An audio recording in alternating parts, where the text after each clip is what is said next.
I'm not going to talk about a couple of things today, though I'll be happy to if you want to get into a question and answer.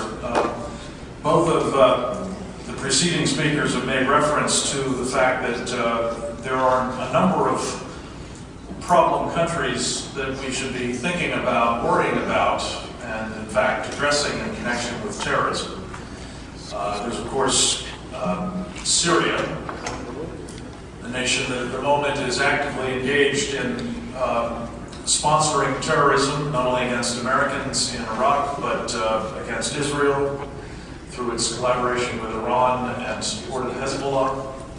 Its pursuit of weapons of mass destruction, including most recently, we learned, a nuclear program, and of course its abiding hostility to the government and state of Israel.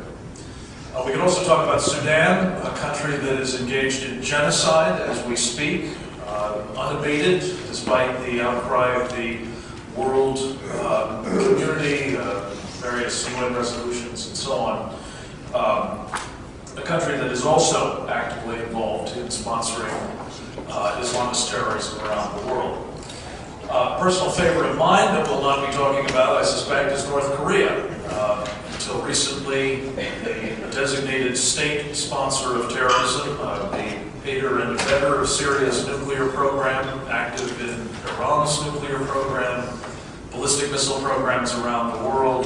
The very definition, to my way of thinking, of state sponsorship of terrorism. But thanks to the machinations of Ambassador Christopher Hill, working for the Bush administration and now designated to go to Baghdad, the Obama administration, where he will become one of the point people for negotiations with Iran, we are no longer treating the North Koreans as the threat that they unfortunately remain. No, I'm going to confine my remarks just to Iran today, because I know it is a matter of considerable interest to you all, and I want to thank you for the efforts that you have been making, most especially some of my colleagues on the panel here, Senator Deutsch in particular, for the leadership you have exhibited here in Florida in contending with the Iranian threat.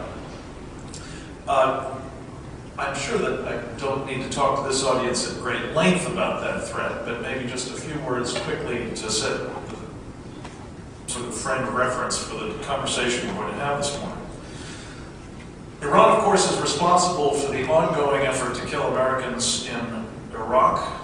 It was previously responsible for murdering some in places like Lebanon and Saudi Arabia.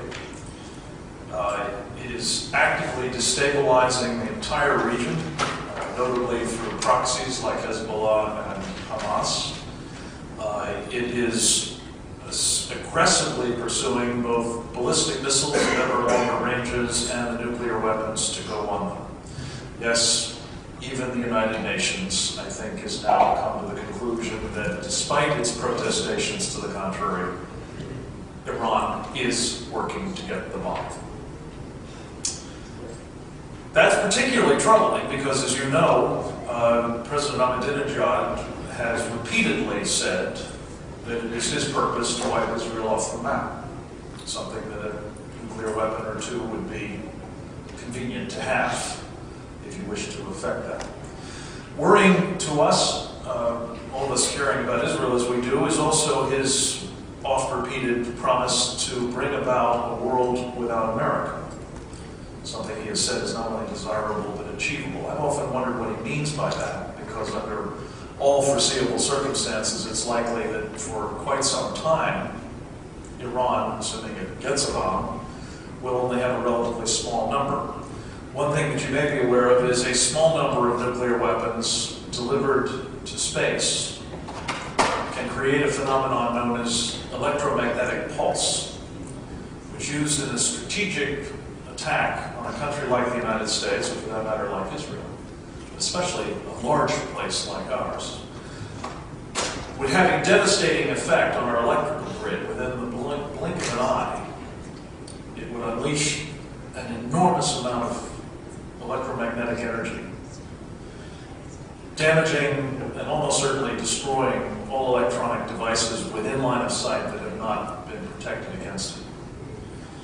If you followed the travails of the people of New Orleans and the surrounding community after Katrina, you know that when the electrical grid goes down, for whatever reason, it triggers a series of collapses of other infrastructure, which in a society like ours can render a population that was the 21st century superpower into a pre-industrial society in very short order.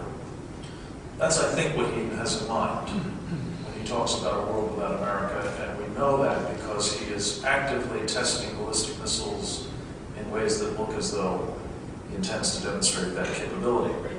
Now, as everyone in this community knows, you've said it often enough, I'm sure, personally and certainly collectively, in the aftermath of World War II, never again became the touchstone for all who care about the Jewish people, Jews and non-Jews.